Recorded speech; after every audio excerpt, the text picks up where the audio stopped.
Everyone, I'd like to call to order this regular meeting of the Planning and Transportation Commission for Wednesday, June 26th, 2024.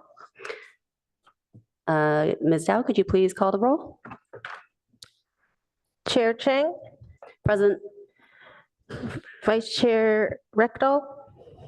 Present. Can you confirm if you have anyone over 18 in the room? No one else is in the room with me, so I have no constraints. Great, thank you. Commissioner Aiken. Here. Commissioner Heckman said he is running a little late. Commissioner Liu. Present. Commissioner Suma. Here. Commissioner Templeton. Here. We have a quorum. Okay, our first order of business is public comment. Are there any members of the public who submitted speaker cards? I have none for oral communications. Okay, great. Then our next order of business is agenda changes, additions, and deletions.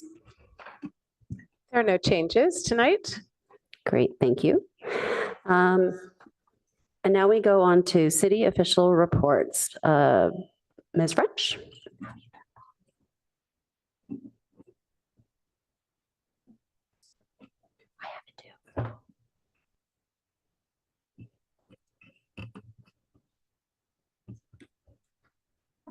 Good evening, Amy French, Chief Planning Official, showing some upcoming dates for Planning and Transportation Commission this summer.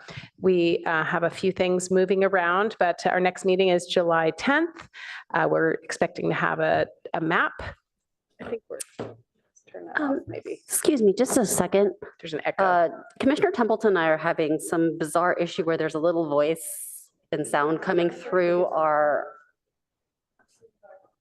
iPads and we can't turn the volume off. It's not me. Mm-hmm.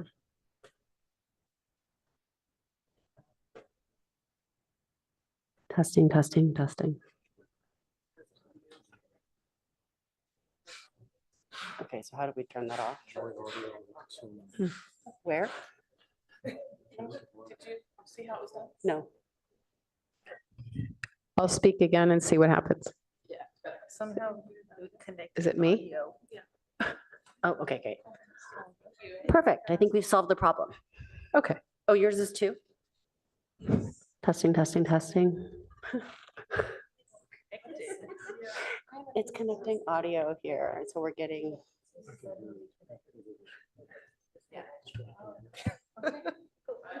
Okay. Proceeding. Summer Planning and Transportation Commission agendas on your screen. Things move around sometimes, but we're looking to July 10th, August 14th with PDS items here. And then at the end of August, we'll have a few more and one from the Office of Transportation. Okay, and then just to give an update on behalf of the Office of Transportation, I guess this is updates from recent council meetings. The June 17th meeting was when council voted to support the Caltrans repaving project that includes removing parking lanes to allow for the installation of protected bike lanes on El Camino Real. And then there was the Caltrain grade separation update where council approved and authorized staff to proceed with preliminary engineering and environmental documentation phase for the following alternatives: partial underpass alternative at Churchill. That was on June 10th, and then bicycle and pedestrian crossing location at Seal Avenue on June 10th, and the underpass and hybrid alternatives for Meadow Drive and Charleston Road on June 18th. I think there's a summary if Planning Commission would like to ask questions. I have data regarding this, if there's questions. Just to give a quick overview of the August-September timeframe with council, where there will be some items that the Planning and Transportation Commission will have reviewed.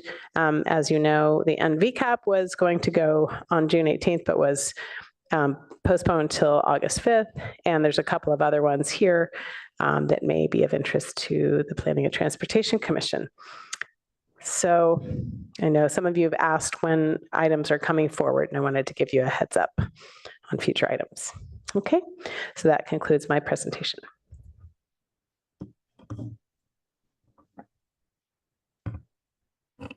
All right, our one and only action item tonight is a public hearing, quasi judicial for 830 Los Trancos Road.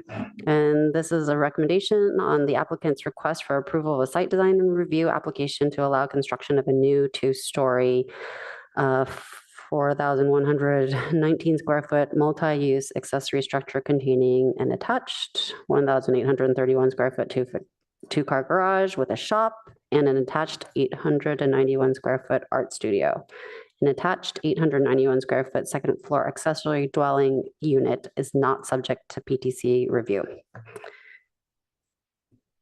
All right, could we have the staff presentation? So yes, Christina will be uploading her presentation and introducing Christina from the current planning section. And another thing is we did receive a couple of questions from Planning and Transportation Commissioners, and we endeavored to send those out this afternoon with some staff responses. Thank you. Oh, should I ask for disclosures now before the presentation? Oh, yes, I think that would be helpful. Right. So why don't we just go down the line, starting at Commissioner Liu, and see if there's any disclosures? I have no disclosures. I made a site visit and didn't see anyone there. No disclosures for me. So I made a site visit and noticed that in addition to the location where the new structure is proposed, which is very close to 820, the residence on 820, there's also higher up the hill, potentially another spot for that might be well suited for a structure. I was told to disclose it by. Found another site. No, just that I saw another open area as information. Yeah. Very interesting. Well, thank you for sharing. I have no disclosures. Commissioner Richtel? Yeah. And so I did visit it also, and I had quite a few observations. The building is on the backside of the house, and the staff report does say that it doesn't really affect the neighbor's view, and I seem to agree with that. We went to the front door of the neighbor's house, and you can see up, and you can see the top of the story poles, but not enough that any of the windows would be visible. So it really isn't that much of a privacy issue.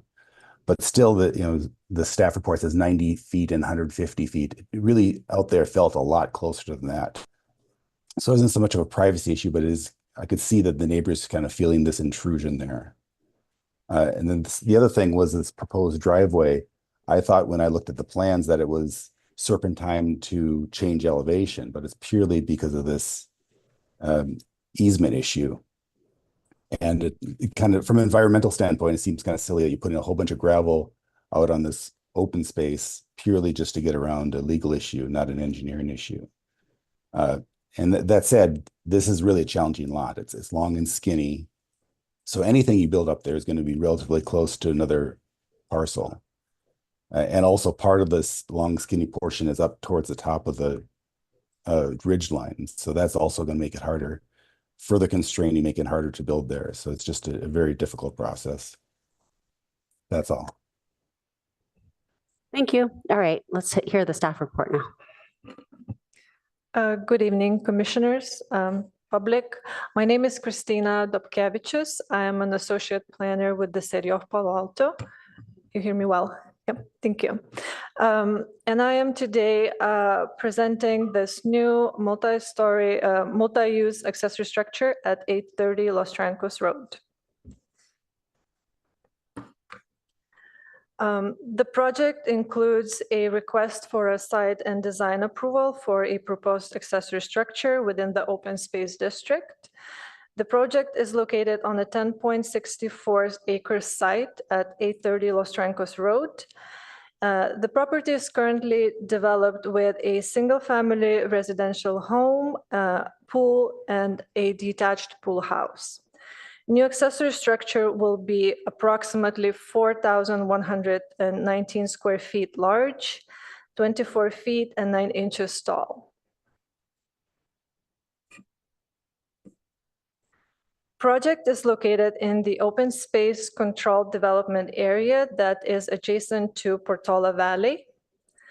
Open space controlled development area allows for some development on the private properties, but requires that open space amenities must be retained in these areas.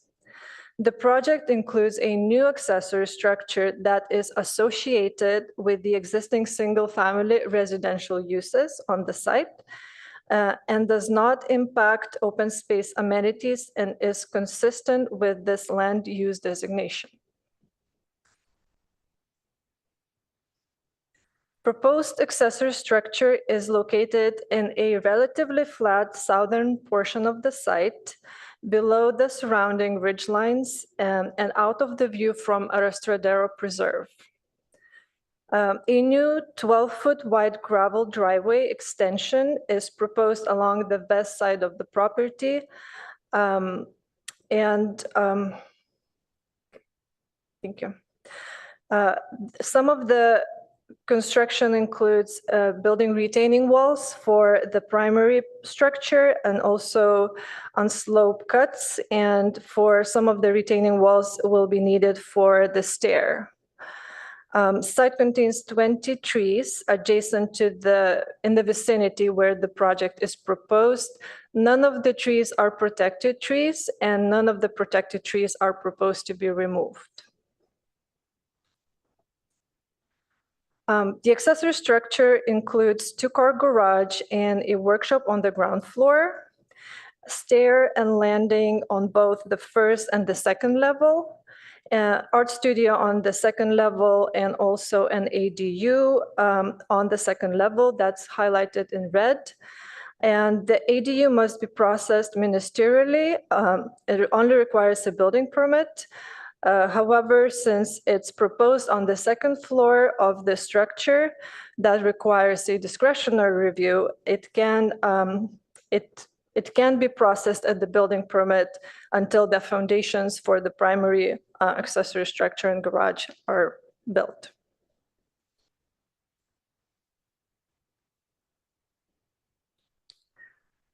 Open space review criteria requires site and structure design to take into consideration impacts on privacy.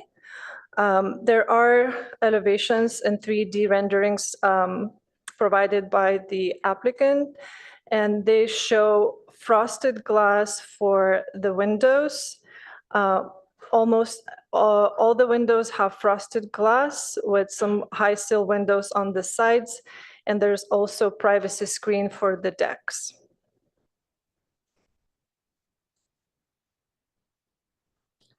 The project complies with the open space development standards as well as open space review criteria per Palo Alto Municipal Code Section 18.28.070P.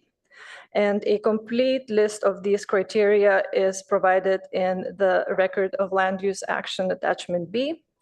Under the state law, when an application for an ADU is submitted concurrently with an application for the accessory structure that is subject to discretionary review, action to the ADU may be delayed until the city acts on the accessory structure. The open space controlled development requires that the proposed project includes a new so the proposed project does not impact open space amenities and is consistent with the land use designation. And also per the CEQA, California Environmental Quality Act, the City of Palo Alto as an acting lead agency has evaluated that the proposed project is in accordance with CEQA guidelines and is not are exempt from the CEQA in accordance with section 15303, new construction of accessory structures.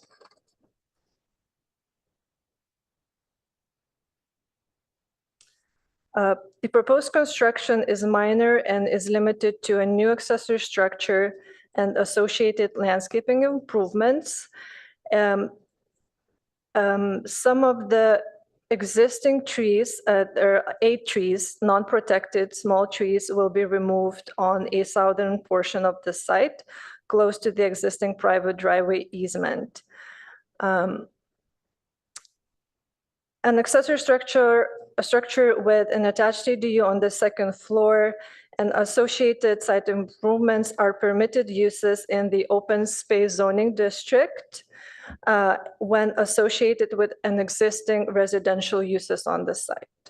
As conditioned, the proposed design meets regulations including landscaping, location, privacy, and architectural materials. And the intention of controlled development district is to protect, preserve, and permit the reasonable use of open space land.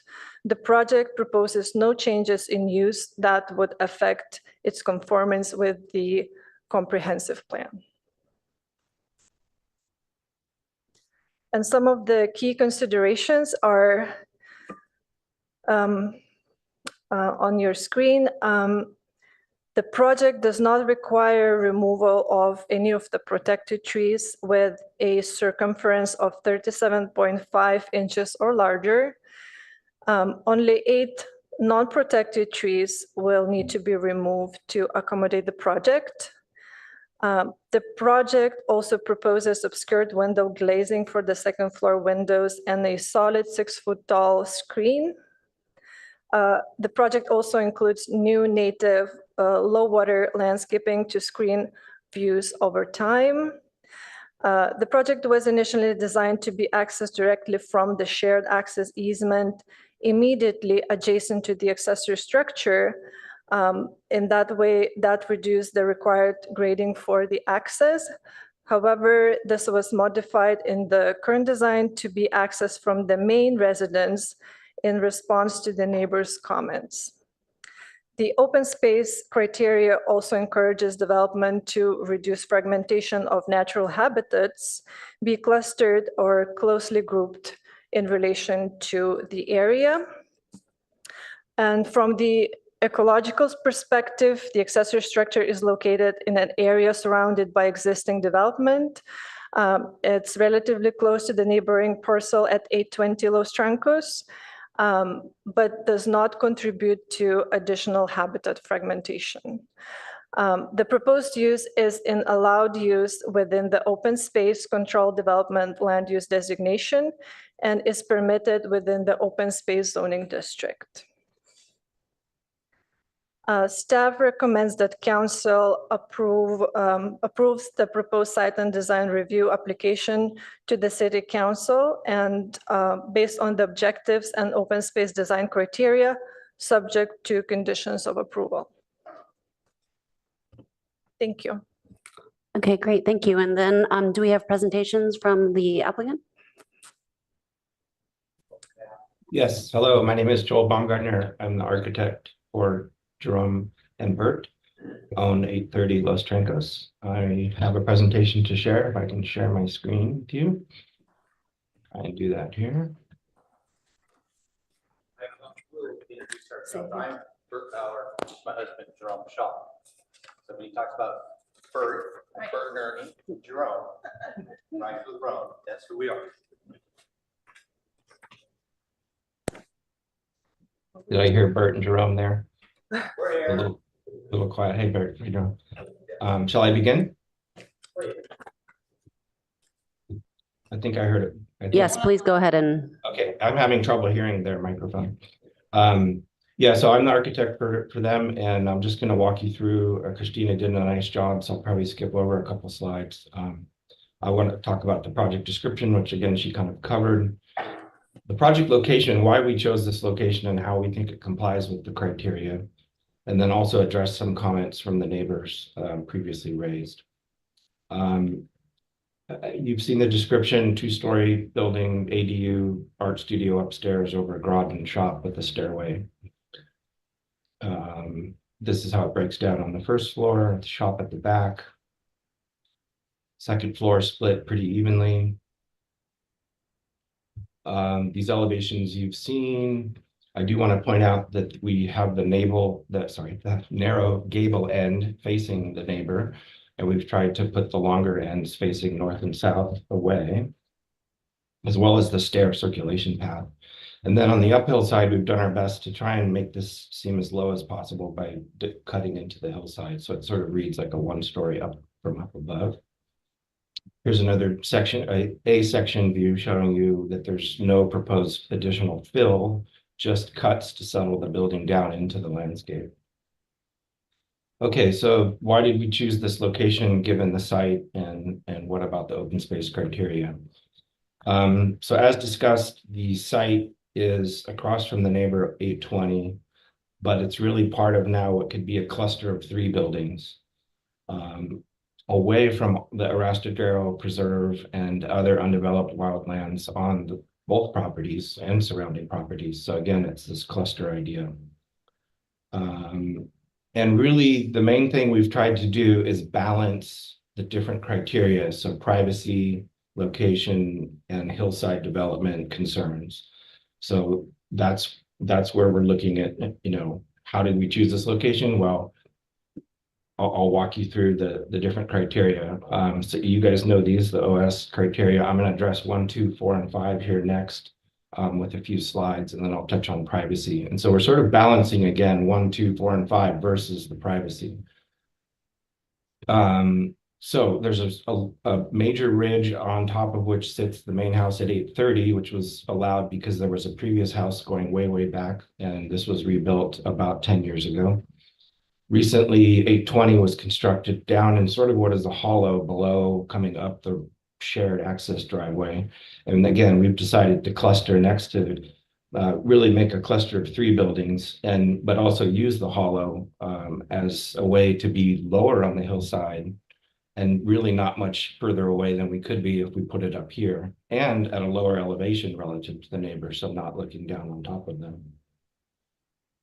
Here's some 3D views from Google Earth emphasizing the ridge and then the hollow and the proposed location. Again, the Arastradero Preserve, open space, public space over here. And meaning that the top of 830, where the main house is now, any additional development on that knoll would be pretty visible from that preserve, possibly from other neighbors around as well. Here's a view looking from another direction. You can see that depression where we're proposing to put the building, and also the height of 830 relative to to 820 and the Arastradero Preserve. Now we're going to take a look from the preserve. So this is that ridge looking back down. And then what I did was I grabbed this view off Google, which you can see, this is from the preserve, and you can see how the structures on that knoll are visible up there. So again, we wanted to get away from that and go be down the hill to not be prominent and add new hilltop development. Privacy. Okay, so we have to balance where we're putting it with privacy. And we looked at this and we said, well, those 4 criteria are pretty stern about not being on top of a hill and being that visible. So let's put it down there, but let's try and be considerate of the neighbor with what can we do for privacy. And we worked with Christina too to add measures along the way, which I'll talk about. So currently, the neighbor's house at 820 is more or less a U-shaped structure that faces away from the proposed location. The apparently private courtyard seems to be on the other side, and this does then seem to be that the entry and street side are facing where we're proposing to put it. So in other words, the less public, even though this is a private road location, we felt like was good to sort of, we're not developing up on the hill here, looking down on the neighbor's courtyard. We're trying to be mindful and be away from it. And again, be on that more public side. Realizing that we're about 90 feet from what appears to be an accessory structure, and then about 175 feet to the back edge of the main house, which isn't too dissimilar from the current distance as the crow flies from the pool house up the hill at the main house down. So it didn't feel like the main house at least, an inappropriate distance. And again, given the fact that it's the more public side. Also, I should point out there's several mature trees. Granted, we're taking out some trees over here on the property that are very small, but we're proposing to replant screening and more trees. But that we're not doing, no one's, the neighbor will keep all the mature trees that add to privacy. And then here's the entry that I think the commissioner mentioned. You could see some of the story poles up there. But that's it. I would imagine it's a fairly sliver of a view. And again, that's the front door. So it's not like we're, looking into that courtyard or swimming pool. So it felt like the right location for those reasons. Below the hill, trying to be mindful of privacy, trying to be a respectful distance away. This is a view from what would be about the garage door of this proposed building. These are the small trees that admittedly would go away. We are proposing, working with Christina, to add more screening back, something about that height. And again, beyond, you can see the trees of the neighbor's property, the mature trees that are helping to provide privacy. So again, here's the view, floor plan to the left is the 820. And so working with Christina, we have added, screen planting along that property line to help privatize. Upstairs, we're adding opaque glazing practically all the way around the building, as well as solid screens on the decks. So no one can really look out over or see from the neighbors back up inside to the building. Again, here's an elevation look of the different opaque glazing locations and potential screening that we've proposed to put in to help mitigate the removal of the trees. Quickly to run through the rest of the criteria, existing trees were mentioned. We're not taking out anything protected. We are putting back 2 trees for every one that we're taking out. The amount of impervious area is limited to backup space for cars and a small patio for projects outside the garage. In terms of cut and fill, I mentioned before, we're really only cutting, we're not filling. Natural materials, native species, and lighting. The next board I'll show you, we're using very muted material colors generated in part from the neighbor's house. We like the look of it, and so these colors are sympathetic to the neighbor's house. In terms of lighting, we're using dark sky certified cutoff fixtures everywhere. And again, with those new plantings, they would be all native plant species, coast live oak and possibly Pacific wax myrtle for screening. The access road is something that, if we were able to do the original design, we'd love to keep it that way. We'd love to have a simple access off the easement. It seems reasonable. Unfortunately, the neighbor objected, so we've got this long road that comes down from above. In the case of the long road, it would be gravel, which is a rural character. In the case of something here, it could be asphalt, but certainly no curbs or anything like that are proposed. Very rural character.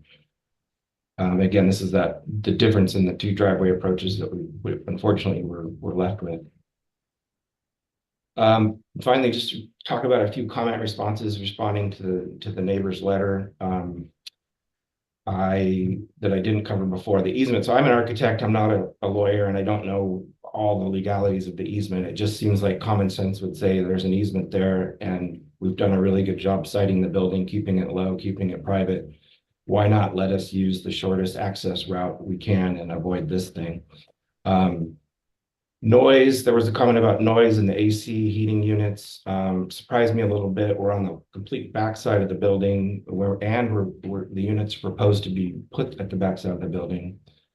And they are limited to 62 dBA at 26 feet away. So we feel like that's controlled by regular planning rules. There was a comment about garbage and refuse. Many rural properties, garbage is taken by vehicle to a bin. And so it seems like that would be the case here. If we can't use the easement to take trash down the hill, we would go up to the main house and then back down again. Geologic study, this is an important one. I didn't want to let this go without being noticed. So I emailed our geotechnical engineer this morning and I said, Chris, is there anything in this project that could, quote, cause potential hazard to life or property on the subject or surrounding properties? And he wrote back and said no.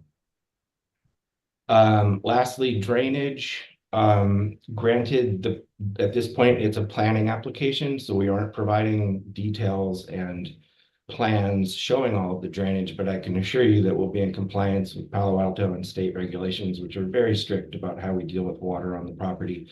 And in almost all cases, the water gets put back into the groundwater table and is recharging groundwater and filtering it all on site. So that's, I think Christina did such a good job. I'm not going to labor too much more with all those project descriptions, and I'm available for questions, and thank you. Thank you. So now, Yes, thank you. Just wanted to make sure that it's clear that we did send out a letter, and it does have a different take than the staff report regarding that easement. And so if you wanted to ask further questions of staff, we have Albert Yang, our attorney, able to answer any questions, maybe if there's a need before the public testimony. yep, absolutely.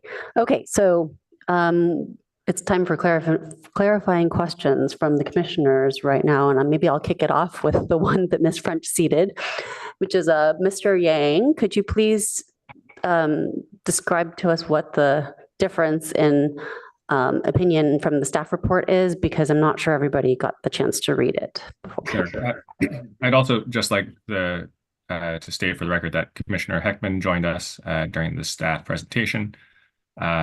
And we should give him a chance to make disclosures and also let us know if he's alone in the room. Great, thank you. Commissioner Heckman? Yes, thank you. I am appearing remotely with Just Cause. I am alone here at the location in Napa. Address has been provided. And I do have a disclosure on this item. I did have a conversation earlier in the week with Mr. Klingsborn, one of the attorneys for the neighbor. And during that conversation, we discussed the content of the two letters authored by his law partner, Mindy Romanowski, generally dealing with issues of privacy and easement access, the same issues that I see present in their most recent letter, the June 24th letter. Those are my disclosures. Thank you. Thank you.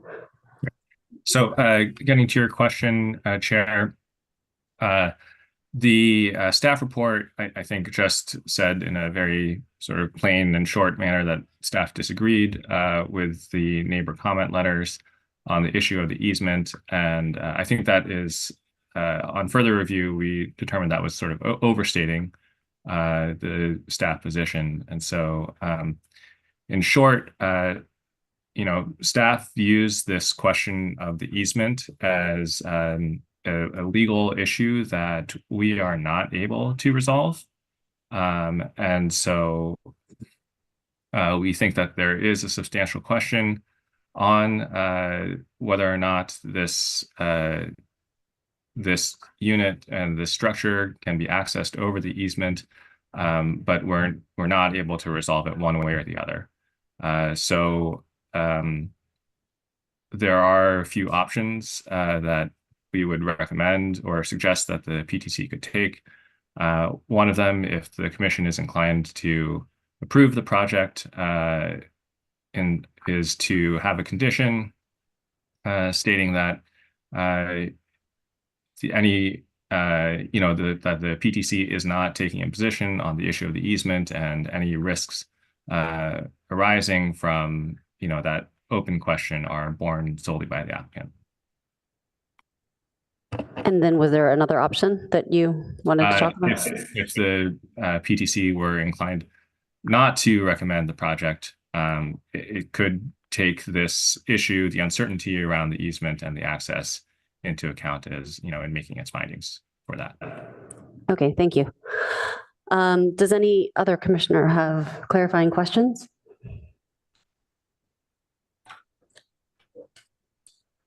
Okay.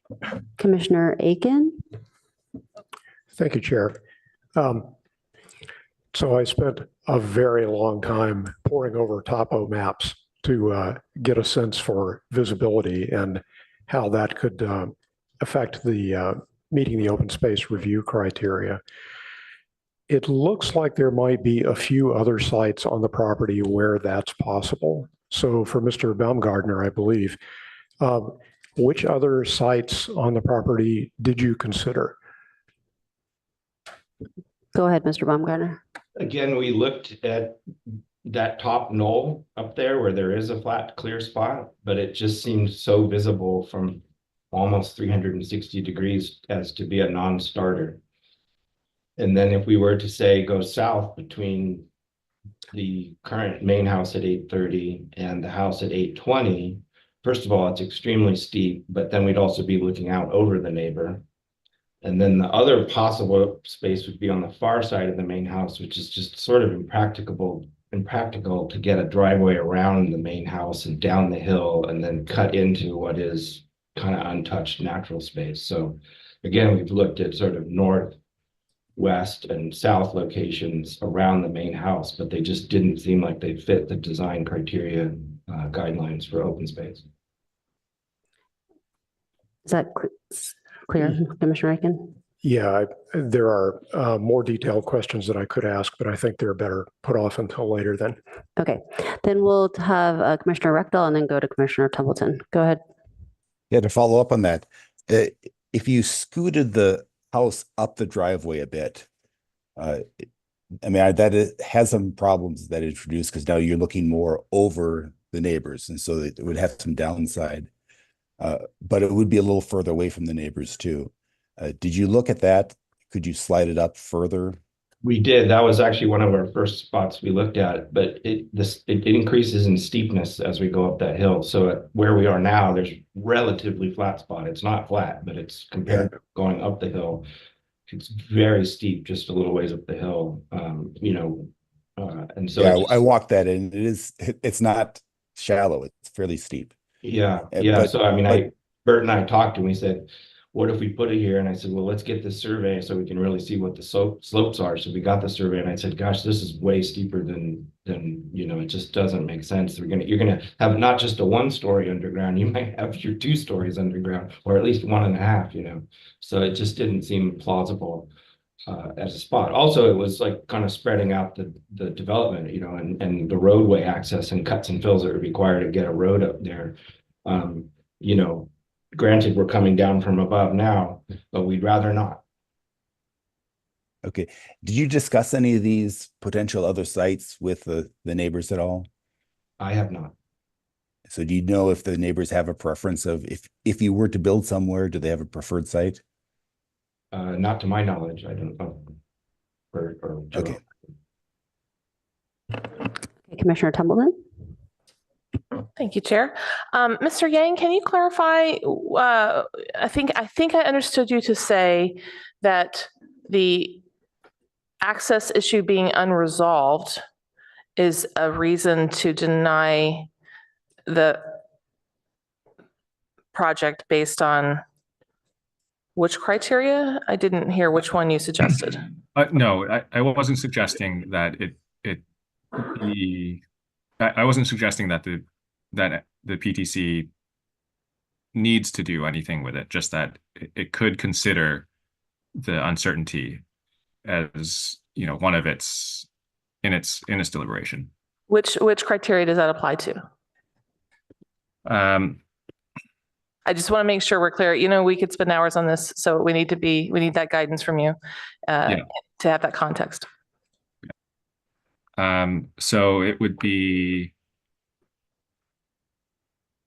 I think it could fit into 1830 G060A, ensuring that construction and operation of the use is going to be orderly.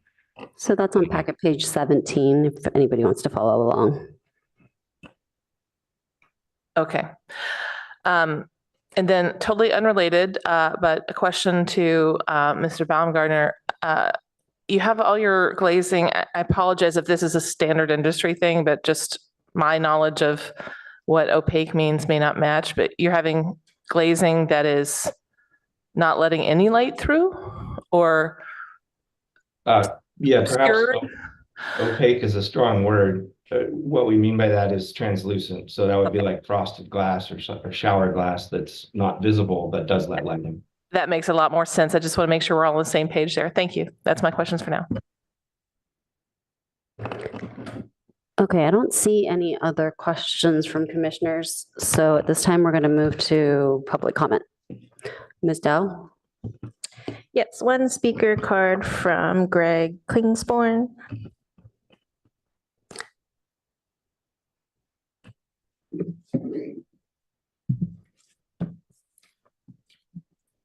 Thank you, Chair Chang and the commissioners. Can you hear me all right? Is the mic on? If you can speak a little closer to the mic, that'd be very helpful. I will Thank do you. that. Is that better? Great. My name is Greg Klingsborn. I'm a attorney at Jorgensen, Siegel, McLaren, Flagel in Menlo Park. We represent the owner of the 820 Los Trancos property, which is an LLC named Walnut Holdings. I want to start with kind of a response to some of the presentation by both the staff and in particular the applicant's architect. You might be thinking about why the objection from the neighbor, given all of the consideration that was given as far as the location and the privacy that Mr. Baumgartner described. But I think as you just heard, there's really been no communication by the applicant. My client received no notice that this project was in the works, didn't get a courtesy call from the neighbor saying, hey, I'm thinking of putting a building in. Let's talk about where I'd like to put it or where do you like to see it or anything like that. Never had any communication from Mr. Baumgartner saying, hey, here's a plan, here's a sketch, let's walk the property, anything like that. When my client did get notice that there was a project that had already been applied for, he did reach out to his neighbor and said, hey, I'd like to talk to you about this. I'm not so sure about it. And the response was, you should talk to the city because they've got the application. You can present your comments to them. So I just would like you to know those facts in evaluating the applicant's presentation as to the reasons why it is where it is. There were no considerations given to the preferences of my client because they weren't asked for that. I've submitted a letter. I don't have enough time, nor do I think you want to hear me go through everything that was in that letter, but there are basically two separate and independent reasons to not recommend this project for approval. The first, it goes to the criteria for open space. And you heard Mr. Yang mention that one of the criteria is that it's got to be orderly, harmonious, and compatible with the existing uses. This is not a 900 square foot ADU. This is a 2-story, more than 4,000 square foot structure. And it is a relatively massive structure that is 90 feet from my client's home. It's not correct to say that there aren't views from that structure to my client's living areas. There are views to the kitchen windows, to the dining room windows. There are views to the front door. And those are all privacy issues and compatibility issues with the existing use. I think if you look at the maps, there was a map I put into my letter and some other ones that I attached, and there's some in the staff report. This structure is located as close to my client's residence as it could possibly be and not be on his property. And it is about as far away from the applicant's home as it could possibly be and still be on his property. And that just doesn't seem right. And it certainly isn't a reflection of consideration for my client's privacy or his views or his preferences. And I don't believe that you can truly make a finding that it's compatible. As to the easement and the access, it's correct, that's a legal issue. I've been practicing real estate law for about a quarter century, and it's usually, particularly in real estate law, there's always an argument for both sides. There's very rarely just a clear answer. And I think this case gets about as close to a question that's already been answered as you can get. That for decades, California law says if you've got an easement for a parcel, it benefits that parcel. If the owner then goes and buys more land, the easement doesn't extend to that additional land. Now they can negotiate for something. They can say, hey, I'd like to get access to this new land. But it doesn't follow that because the applicant owned parcel 3 and then enlarged parcel 3, that the easement allows him to access the new land. In fact, it's the opposite. And it doesn't matter what the use is. It doesn't matter whether it's a lot of use or a little use. There's no legal access. And just as you wouldn't recommend approval of the 830 property were it vacant to build a house on top of the ridge with no driveway, you shouldn't recommend approval of a structure, 4,000 square foot structure on a piece of property that has no legal access to. I see my time is down to a few seconds. So I will be here for questions. If there are any that come up during the discussions, I'm happy to come back up to the podium. And thank you for your attention. Thank you. Ms. Dow, are there additional public comments? No, just the one. Okay, great. Thank you. So now we bring it back to the commission for discussion. So anybody? Chair, rebuttal, Chair? Thank you. Rebuttal. So there's the applicant has a time for a 3-minute rebuttal. Would the applicant like to speak?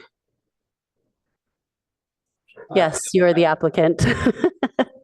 As I mentioned, I don't know the legal easement law issues involved here. And Mr. Baumgartner, I think your client is also interested in speaking. I will. Yes. Thank you for that. Much true about what he said. Basically, my husband and I were here 12 years ago in this very chamber, and we worked really closely with you to build our home. It was on 9.5 acres. We needed 10 acres or more in open space to add another structure with a bathroom. That's why we bought from Betty Lee, who the Lees owned the whole area. And she graciously gave us another 1.5 acres. And so we always intended to build another structure. Then my husband had one bad hip replacement, of which I was the nursemaid, then another bad hip replacement that I was the nursemaid, and now he's going to have both knees done. And I need some help. I need an ADU with someone living in there to help me. I've taken a lot of meals up and down our stairs. So I did talk to Dean. Dean's a great neighbor. He's a wonderful friend. And in my discussions with him, he said, let's talk this through. What could you think? Could you move it? And I said, let's see if we can, legally put it where we think is best suited. And he just said, okay, I'll take it to my attorneys. So that's where we are. And what I'm concerned about is following the rules of the open space in Palo Alto. That's how we built our home. I'm seeing what you have said legally, and that's true about the easement and going over that part of the easement. That's why we came all the way from the big part, because it's from our property onto our property. We don't need to cross the easement that's already there. But I 100% want to do this legally. I want my neighbor to be happy. We're open to compromise. I don't think it should be a big legal thing, but we want to work with the city. We want to know what the city thinks we're able to do. We've worked 4 or 5 revisions with Christina. She's been wonderful. We've heard from the neighbor. We've constantly changed our plans because of that. So so my question back to you is, what is the process? What are you proposing? Maybe the lawyers can say, what are you proposing? Just, we can't build anything on our land that is our property. The dean is very into private property. We put a couple things on his property. He said, don't do that. We pulled him back immediately. We've been a good neighbor, and I want to have good relations with him, and I want to do it through the proper process through the city. Thank you. Thank you. Okay, Commissioner Templeton.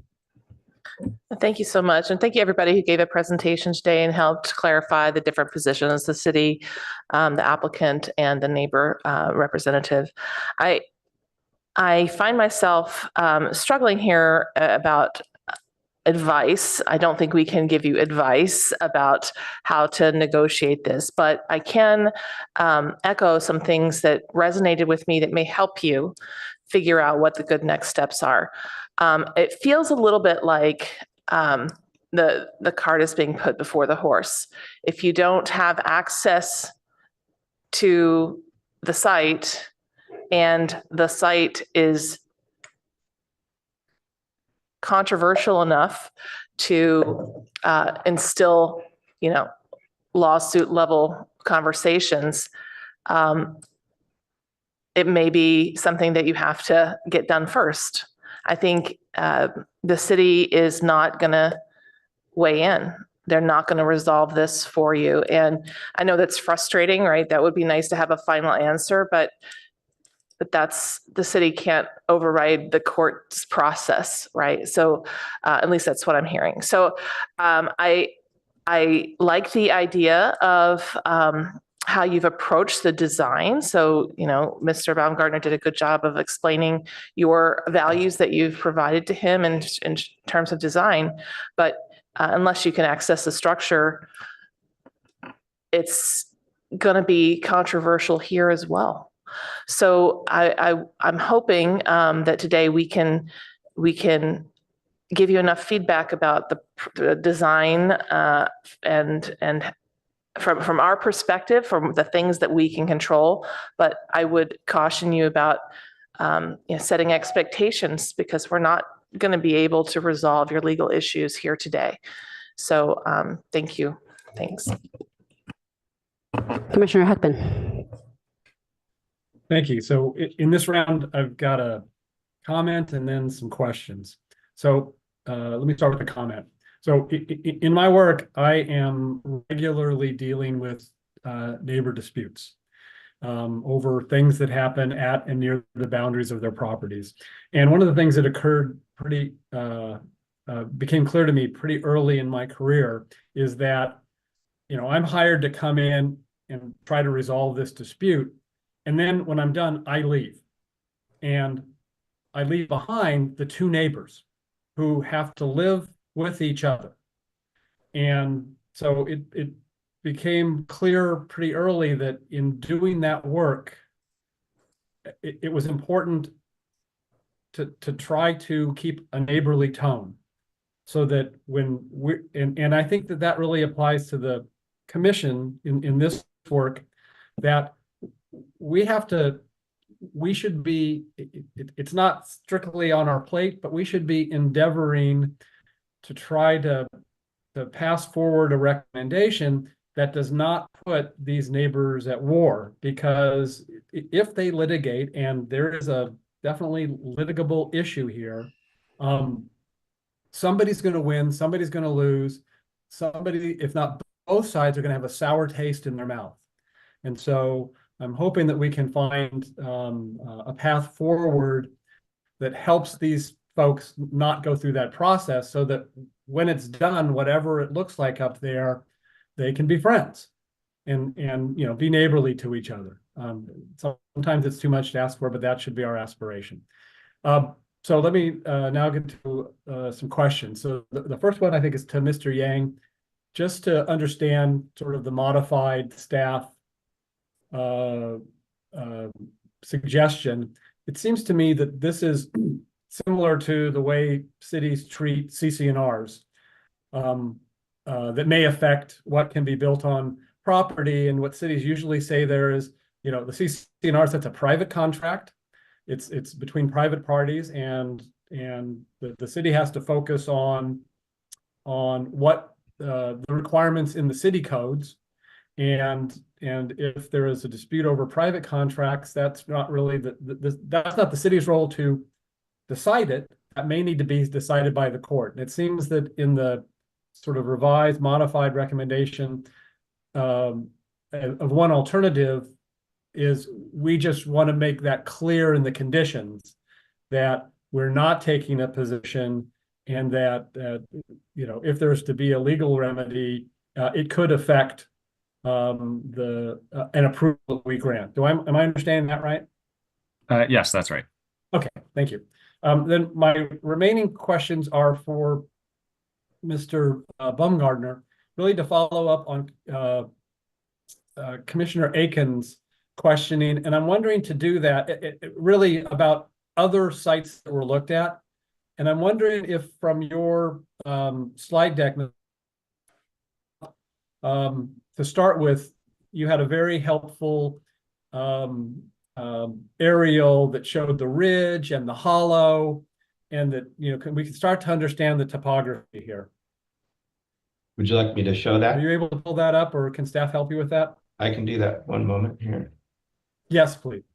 It would be helpful if, once that's up, you can sort of point out again the other sites that you considered.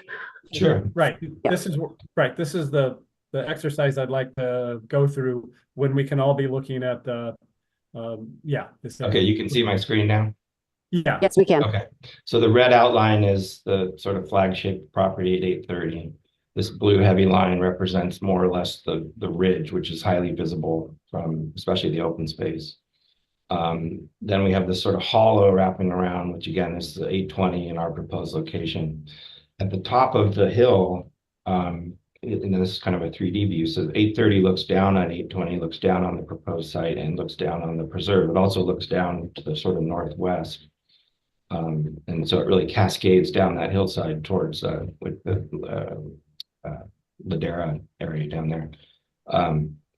So part of the property places that we could look to do it would be, on these faces of hillside that face out, and I think would be more visible, from other locations. And so we just, first of all, next to the main house, this clearing here with the tree seems like a nice spot because it's close to the house and flat, but would be extremely visible from the preserve. And so it just seemed like, well, we're going to be shot down in the commission hearings for trying to put a house or a building up there. Likewise, on almost three sides of this ridge, which sort of makes this peninsula, it ends here, and so it forms this sort of three-dimensional peninsula. And then, so preserve to one side, view to main, traffic corridor for the area on the other side. And then again, over here, we'd be looking down on the neighbor. I mean, I would think the neighbor would object even more strenuously to something over there because we'd be really looking down at the courtyard. So again, sort of looked at the top knoll, the sort of facing the preserve, back to the main traffic corridor, and then down to the neighbors. So it's like if you're on this prow of a ship sticking out, where can you put something that isn't visible? It's like, well, the prow of a ship is inherently visible from all those directions, and so it was just and we just felt like it might be better down here, hidden on, again, the more public side of the neighbor's house. And so we're just that's how we ended up here.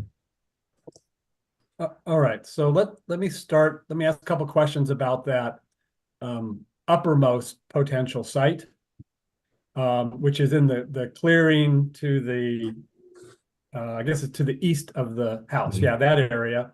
So as you say, that is almost sitting on the ridge. Mm-hmm. And depending on the vegetation on the preserve side, possibly even more visible. Correct. It's a two-story, 4,000 square foot structure. Was consideration given to that upper location, but with a more spread out one-story structure that might reduce those visibility issues from public vantage points? Was that considered?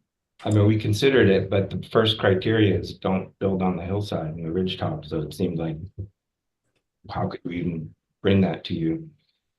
Okay. Whether it be one story or two. And again, the house that's there now was rebuilt basically from an existing development. So that impact was already there. We're just saying we don't want to put more of an impact there, especially to public open space, which again is some of the first criteria.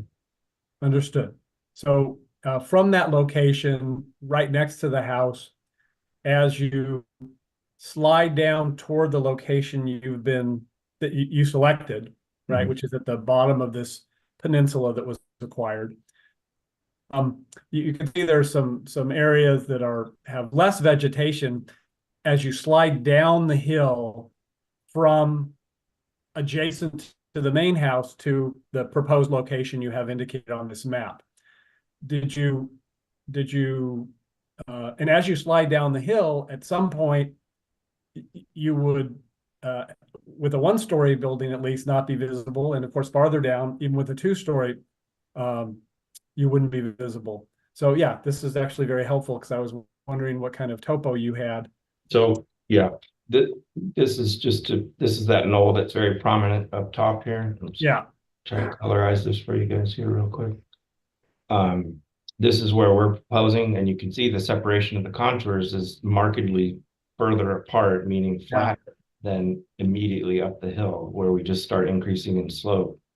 Further up we go. So again, when Bert and Jerome and I, we all first met, we thought this would be potentially a good spot, but it just, once we got this contour map, I said, well, let's wait till we get the contour map, because it's notoriously difficult to gauge slope on site, but this doesn't lie, right? So they're just so much closer together. It just didn't. And I actually had some old 3D models that it just showed we were, having to do crazy stepping and crazy long buildings, and we thought, gosh, this is just going to be this long, cascading, hills. City looking thing on the hill. Why don't we group it and bundle it and put it down here in the flat spot? Okay, and I do understand sort of that mid-hill. The topography there speaks for itself, really. That terrain. I am seeing right where your cursor is, and just a little bit higher. That there's a flatter area there. And again, I can't read the elevations here, but you're starting to slide down the hill. Let's see, you're at the 230. Yeah, that's pretty tough. Okay. Yeah, and that ridge does continue, off page here. This is the Google Earth. So here's that clearing right there. Yeah. And then you can see the ridge just keeps going up. So again, it's this sort of proud. So yeah, and I'm really looking at more as you start to drop down. Again, I'm really focused on is trying to understand the exercises you went through to minimize visibility from public spaces, combined with keeping it, trying to observe privacy interests of the owner of the adjacent property. So, all right, so this has been very helpful to me. I've taken enough time. Let me finish up for now, and I'll come back with some comments later. Thank you.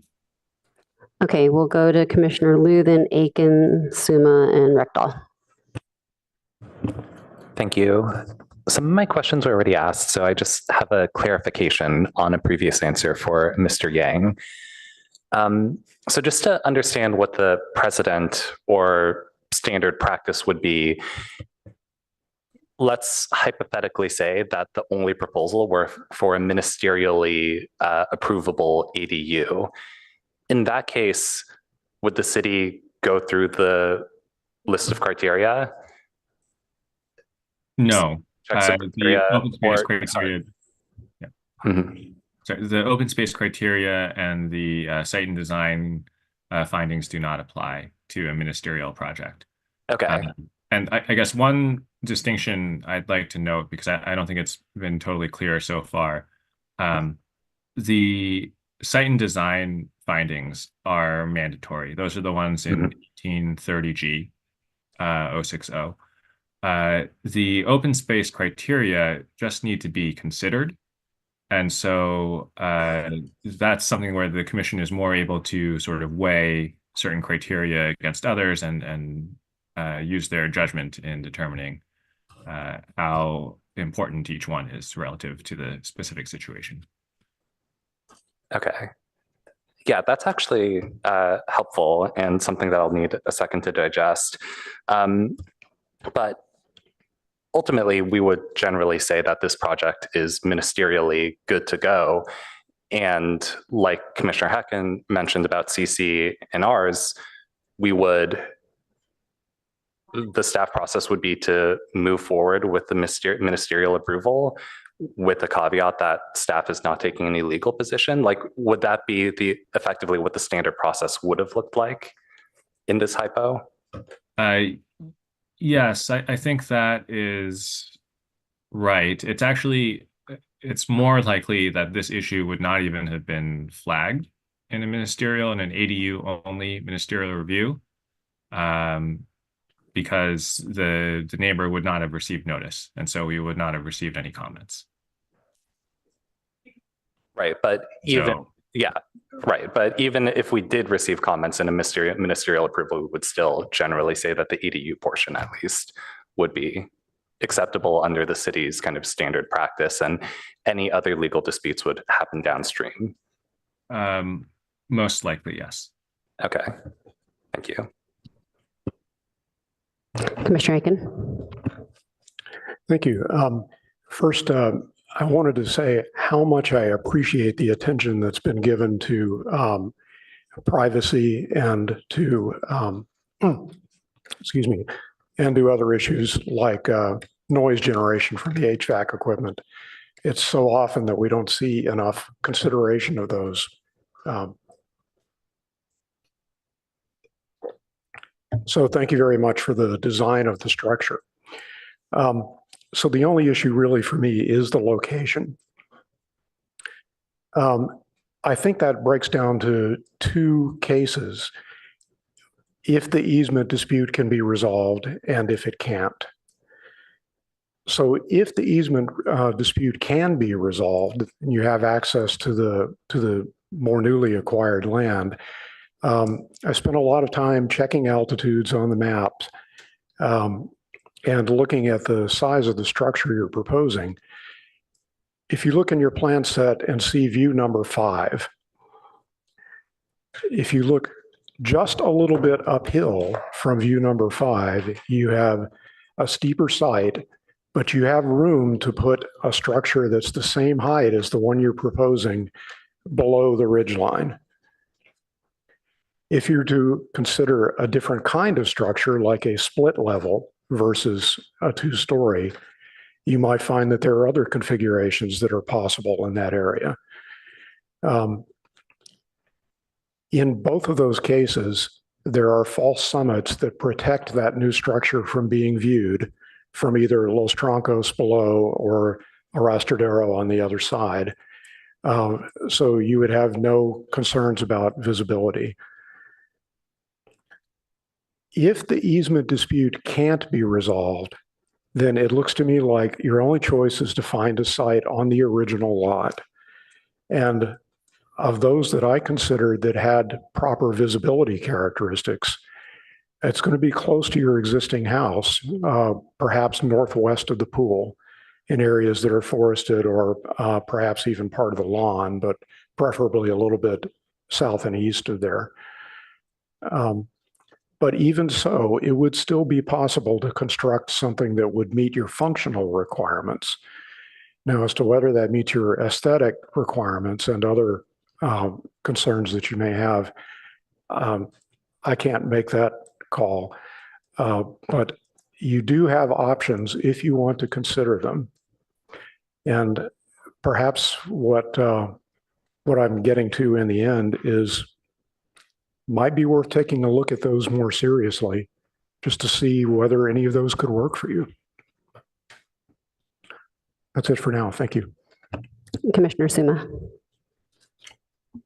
Thank you. And thank you for everyone who came here tonight and spoke and for this project. I agree also that a lot of care was given to this siting for this. And of utmost importance to me is that there not be views from the public open space, because that's for everyone to enjoy, including people that don't have the option of living on 10 acres. And so that's very important to me. So the ridge line, I very much appreciate, and I do not think we should allow projects that jut up over the ridge line. And I will say, when I was looking at this, I had a couple of questions about it also. And I'm wondering if you couldn't achieve what you need, which is an ADU and then an accessory building, but not have a two-story building. And I think it dovetails with what Commissioner Aiken said, because that's what and we found out a little more about your personal needs this evening when you spoke, and I'm speaking to the applicants. But I think you could achieve it without having the visual, rooftop look from your building. I think the glazing and the screening will keep people from inside your building looking out, but they can see looking up. And it's, it's really, I was out there today. Oh my, it's very steep. So it is going to be tricky, but I think there are other options. And I was thinking have the ADU be really close to the house, which I think is even more appropriate after listening to comments this evening, and having the accessory structures maybe down below where they would be really not visible to the owners or the people that live in 820, and achieve everything you need. I am a little troubled by the second parallel driveway, as it is, I understand, and I'm not an attorney, so I can't speak to the easement specifically, and that's not our job here tonight, but it is certainly inconsistent. It's adding another man-made feature in the open space right next to something that serves the same purpose. So I don't think that's very desirable. And I agree with Commissioner Aiken that this really rests on the easement. I wish the easement had been figured out between the parties before it came to us, because we don't play a role there at all. And I think if there are solutions that are available that will serve everyone's needs, you both have beautiful properties and a lot of space. So I do have one question for staff about the accessory portions of the building. It was my understanding that accessory structures can have only 2 water hookups, as they were not intended mainly for dwelling and sleeping. Is that, I know it's still in the code, but is there a reason that doesn't apply here? I'm not talking about the ADU, which has to have a full kitchen and bathroom, but I'm curious about that, and I'd just like to hear an explanation. Thank you for your question. So the 2 fixture requirement only applies per the municipal code chapter 18.10 and 18.12 of the code, and it does not apply to open space. Oh, gotcha. Okay. Yeah, because I was curious about that, because they have a big enough lot to have a whole second house if they want, because, so that's something to consider also. So I think, I don't even know, honestly, other than giving feedback to both parties on how to resolve this. And mostly, I think your project is consistent with, mostly with the open space, with site and design review standards and the open space criteria, which I take very seriously. Mostly, I'd like to see a few other things, but it's really hard to make the site and design findings if it's not legal to move forward. And that depends on something that we don't do here, which is the easement. So that is kind of a hard one to solve. I would like to know, this is a specific question. We're very much hoping to pass sometime very soon bird safe design ordinance in our city. And I was just going to ask Mr. Baumgartner if the glazing you speak of is actually bird safe glazing. We could very much make it bird safe with oftentimes fritted glass is used, which is sort of like a frosting. And that would certainly be well on its way towards being bird safe. Okay, because that would be important in this location. And there's that one pretty big window kind of under the eaves. And then if there's a way to resolve this and have a much smaller structure where it's close to 1820s property line, and they can see it from parts of their house, and a way to put your ADU up closer to the main structure, I think it's should be looked at and come back to us once that is. And you've done so much good work here already that I think you should be able to. Doesn't sound like the two parties have a disagreeable history, and you certainly don't want to have a disagreement like this in the future, especially when you might depend on one another in a extreme weather event or fire or something. So I'm going to leave it at that and let my colleagues speak, but I think there is a solution that will solve everyone's needs here. Commissioner Rectal? Yeah, so if I put myself in the neighbor's position, I think my first choice would be have no building at all, right? That would have the least impact on the neighbors. But if I was the neighbor and given the fact that they were going to build a building there, you know, I think probably this location has the smallest impact on the neighbors. Because if you scoot it up the driveway, it gets a little further away, but you also gain quite a bit of elevation. And now you're looking down into the neighbor's courtyard more. If you're up by the main house, that's even worse. And so I think that probably that this is, you know, it's not perfect, but this is probably the least of all the evils. Can I ask a question to the neighbor's lawyer? Yes, please go ahead. I don't know if the lawyer can speak to this since he's a legal and not an architect, but do the neighbors have a preference of where they would want, given the fact that that a development is going to happen on this property? What do they want? Well, it's hard for me to speak directly to that because we haven't had a substantive conversation with the applicant or the architect about what those options would look like. There have certainly been some ideas floated or described during this hearing that are things that I would imagine any reasonable neighbor would consider. As far as the structure as currently designed, I think that it is of such a size and mass, to use a term I'm not qualified to use because I'm not an architect, is a problem no matter where it is, in terms of it's a big 2-story structure. It's got big tall walls, decks with 6-foot screens. It's going to loom wherever it is. I mean, there's already, as has already been described, a structure, you know, the main residence is up above, but it's far enough away and it's up on the ridge that it's not looming over the 820 property, which was deliberately built far away from that structure when it was built. So I certainly don't have any authority to discuss today what would be or wouldn't be acceptable to my client as far as an alternative location. I do, so I hope that answers the question. I can go on because I appreciate I understand the opportunity. I was hoping that you might have some insight into what they were thinking. Yeah, I mean, again, because of the way that this conversation hasn't happened prior to this hearing, there really hasn't been a fulsome discussion that would give me a sense of what my clients, what would be in the range of acceptability or not. It's really just been presented to us as, this is the project, it's going here, it's looking like this, which is what we're objecting to. Okay, thank you. Thank you. That's all. Are these all ghost lights here that I'm seeing? Yeah, okay. All right, I will quickly take my turn.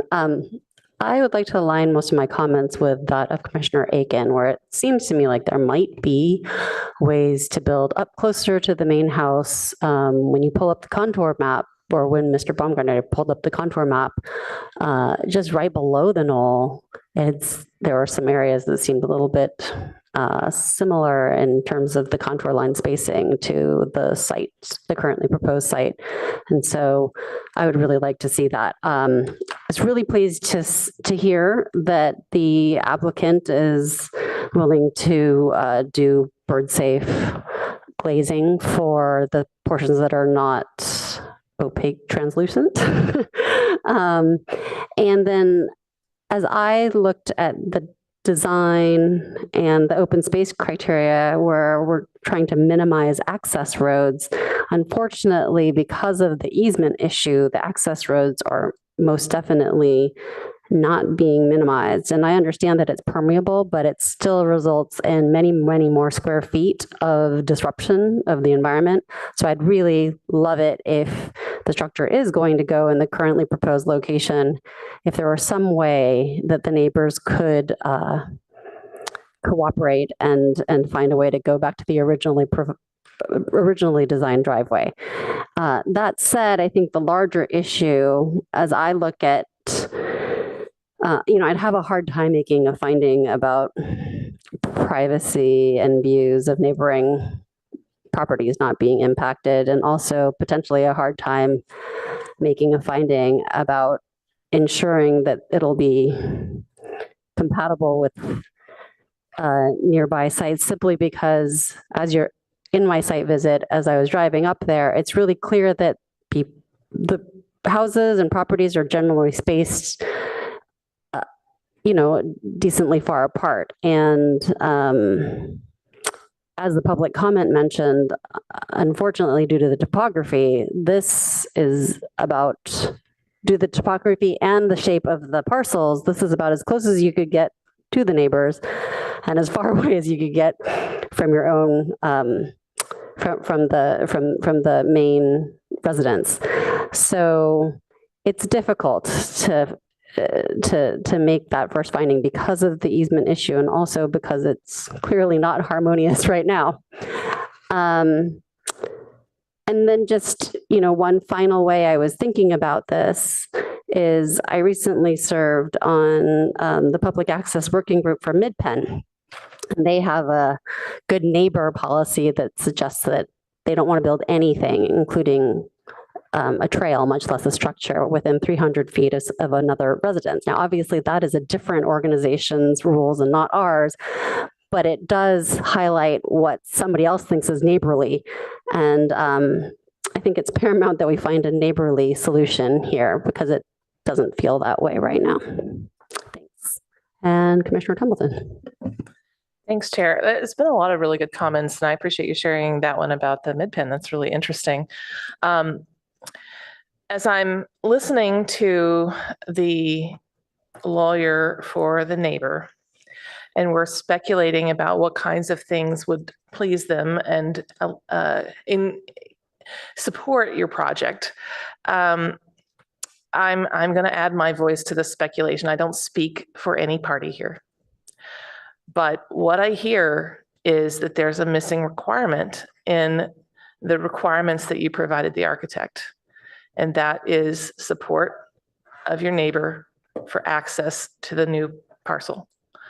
And if you think about your project with those requirements, as Commissioner Aiken mentioned, that there are significant changes you might want to consider. And if you don't want to include that, then your project is in danger or needing to be restarted in a different location that doesn't require that cooperation. And I appreciate you sharing the insight about what's going on in your personal life and what would motivate you to want to take up this project.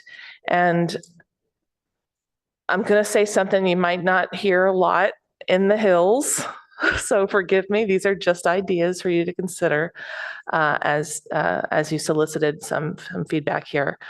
If that were happening, if that situation were happening in my house, I would have to give up a portion of my house to the caregiver. And if I wanted to have a separate structure, it might not be combined with some of the other uses you had in mind. I think Commissioner Aiken mentioned that as an option as well. So in other words, I think we're all very compassionate about your interests here and what you'd like to achieve, and want to encourage you to get creative here, because as Commissioner Heckman mentioned, the easiest path forward is the cooperative one. And it's important. It's important for a variety of reasons. And I will echo everyone's concern here that we don't want to disrupt the ridge view. Like, you know, that you approach this project as that is an absolute must. So maybe there's an opportunity here to consider what else is an absolute must. Does it have to be that all these different uses, the shop, the studio, and the apartment are all combined into one large structure that's likely to get more pushback? Or are there ways you can be creative? Can you have a, you know, man cave or whatever? I'm not sure what they call it, but like, you know, if you have your studio as a separate building, maybe that doesn't require as much access space or square footage, right? And you could have that in a different location. So there are ways for you to make this a more attractive project to all parties concerned and still achieve your goals, because we want you to enjoy your property too, right? But everybody's coming with ideas and rights and having to balance that. And the smoothest path forward would be to think about how you can adjust to get what you want as fast as possible, while still making sure everybody else's needs are being met.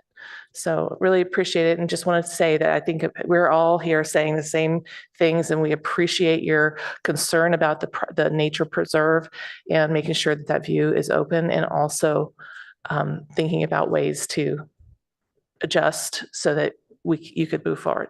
Thanks. Commissioner Heckman? Thank you. So, you know, I think that the mandatory findings could be made here. You know, the issue, I think, that these findings, first of all, I don't think we can equate privacy or compatibility with invisibility. Our code doesn't require that people, whether they're in the flats or the hills, not be able to see neighboring structures.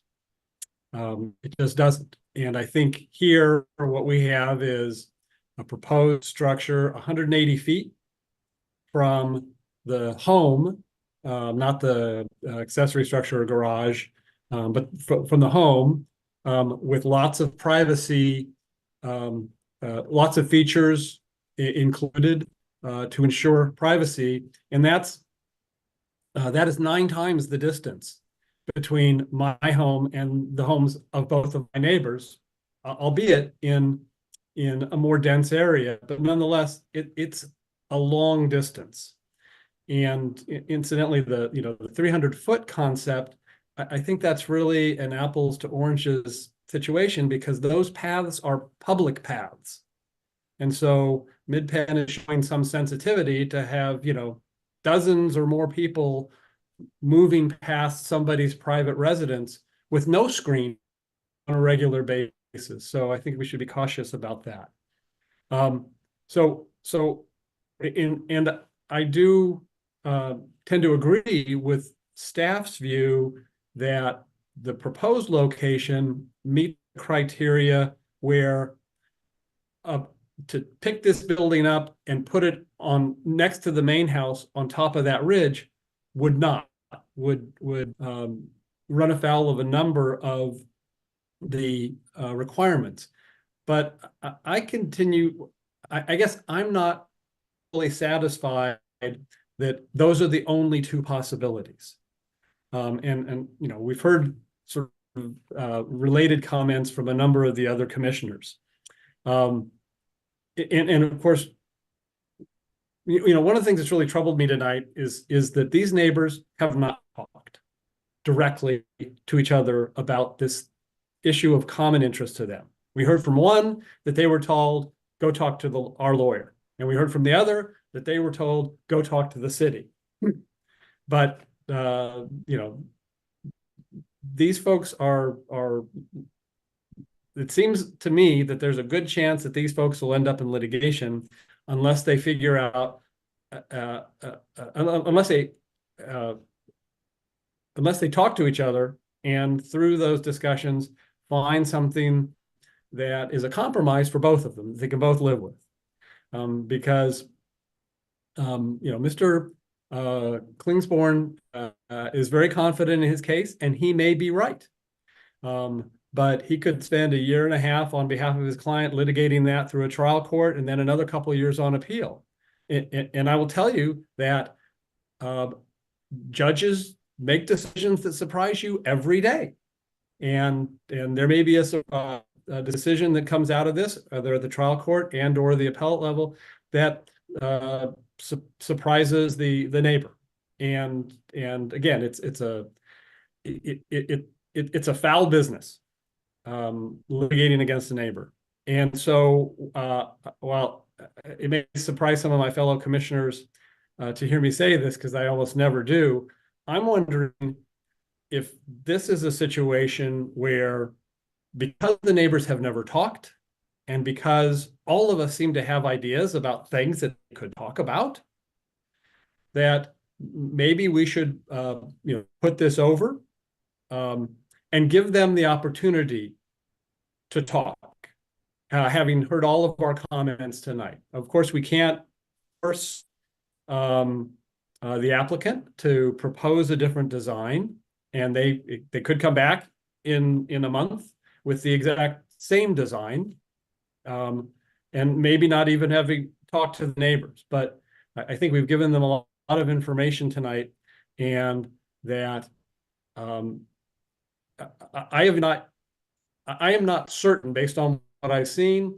that there isn't a location up the hill, closer to the main house, but below the ridge line, or with some berming, invisible from the public lands, that even though I think it would be on this added strip, it might be far enough away from the neighbor's house that the neighbor would agree to extend the easement rights that they assert are lacking.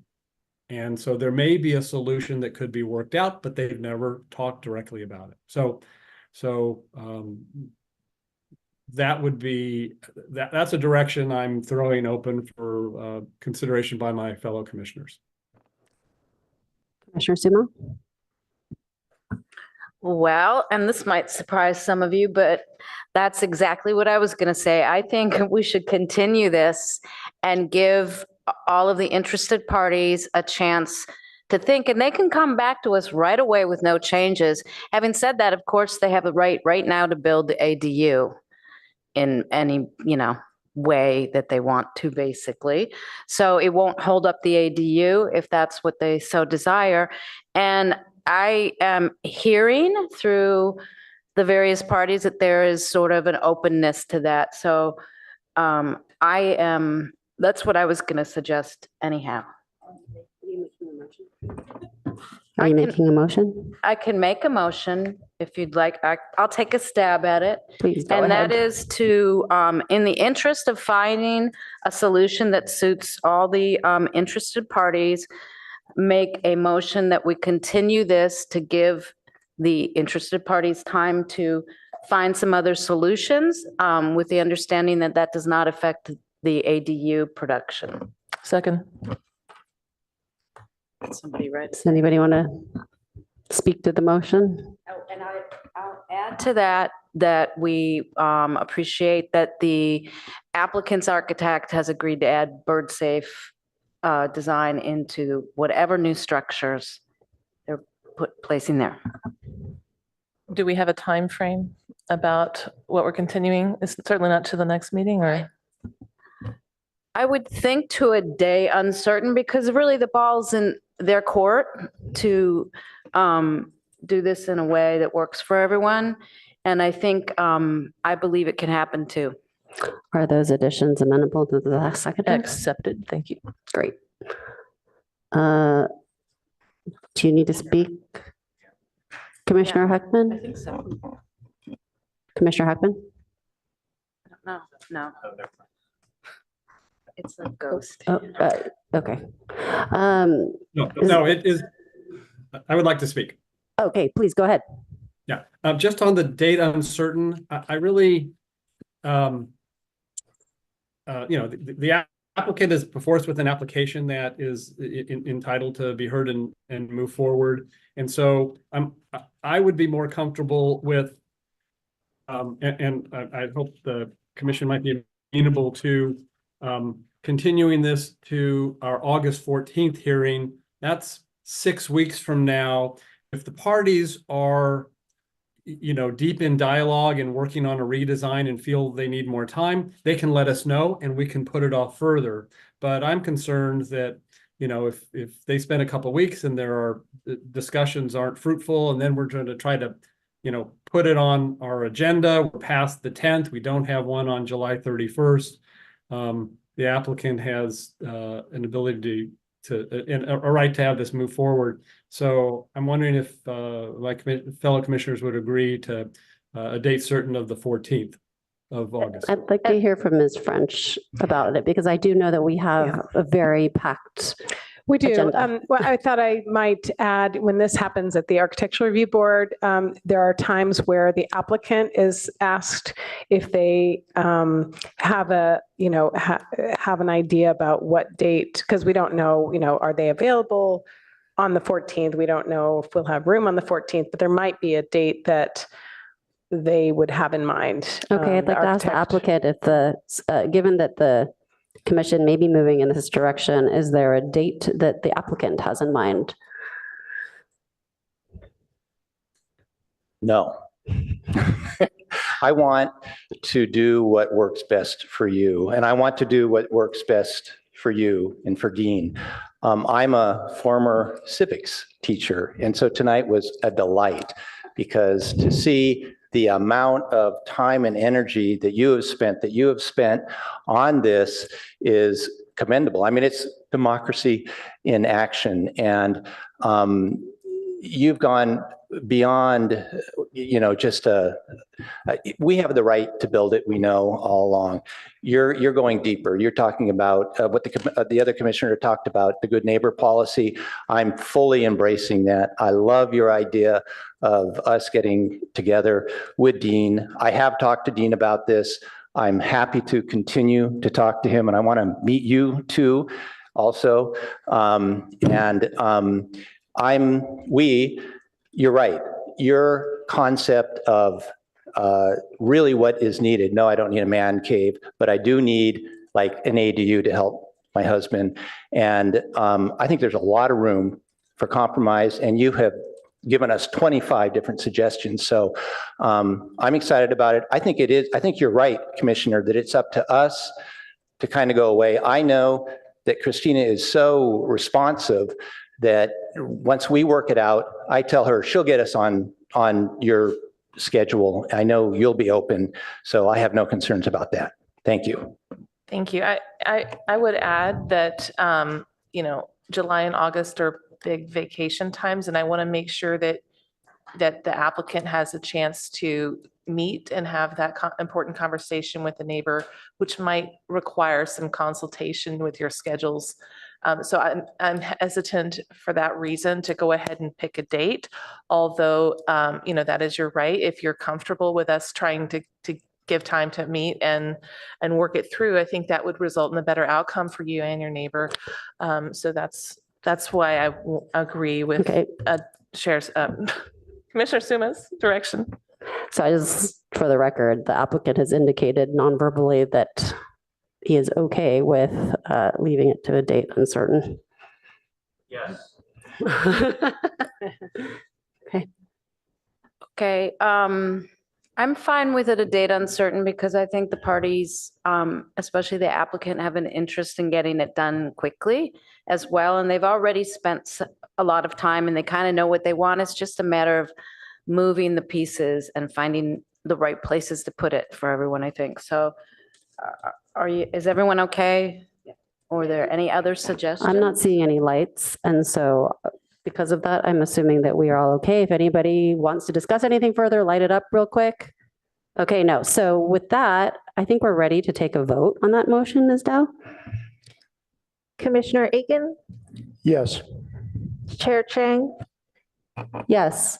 Commissioner Heckman, Yes. Commissioner Liu, Yes. Vice Chair Rekdal, Yes. Commissioner Suma, Yes. Commissioner Templeton, Yes. motion carries 7-0. Okay, thank you.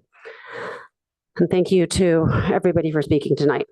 With that, we move on to our next agenda item, which is the approval of minutes, the draft verbatim minutes of January 31st, 2024. Does anybody like to make a motion? I believe there are some amendments. Commissioner Heckman? Move approval as revised. Second. Any discussion? Ms. Dow, could you take the vote, please? Commissioner Templeton, Yes. Commissioner Suma, Yes. Vice Chair Rectal, Yes. Commissioner Liu, Yes. Commissioner Heckman, Yes. Chair Chang, Yes. Commissioner Aiken, Yes. motion carries 7-0. And then our final agenda item is commissioner questions, comments, announcements, or future meetings and agendas. Anybody? Something from Commissioner Aiken. Oh, holdover, Ghost Light. Well, I would just like to thank Commissioner Templeton's husband for her fabulous soccer tart tonight. It is pleasure. Commissioner Heckman has Which he his- missed out on. I'm so All right. sorry, Commissioner Heckman. Next time. Yeah, I'm not too happy about that. And I'm sorry I joined a little late after our staff and transportation report, but I did want to, and perhaps this was discussed, maybe not. But since our last meeting, staff presented us with the accident report, I think, for the month of April. And I had a chance to look through that.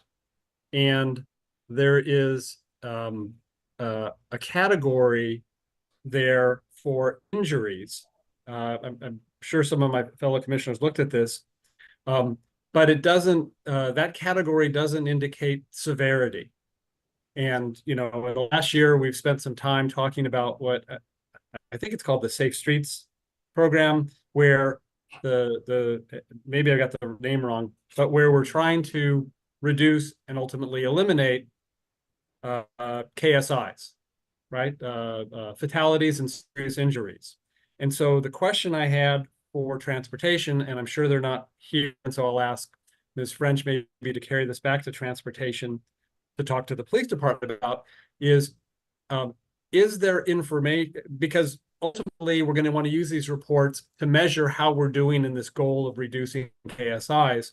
Is there a way to have these reports as they come to us include a breakdown between all injuries and KSIs? And so I don't expect an answer to that tonight, but perhaps at our next meeting, transportation department would be able to give us some feedback on that. Will do. We'll take it to Office of Transportation. Thank you. Thank you, Commissioner Heckman. Anybody else? Okay, our meeting is adjourned.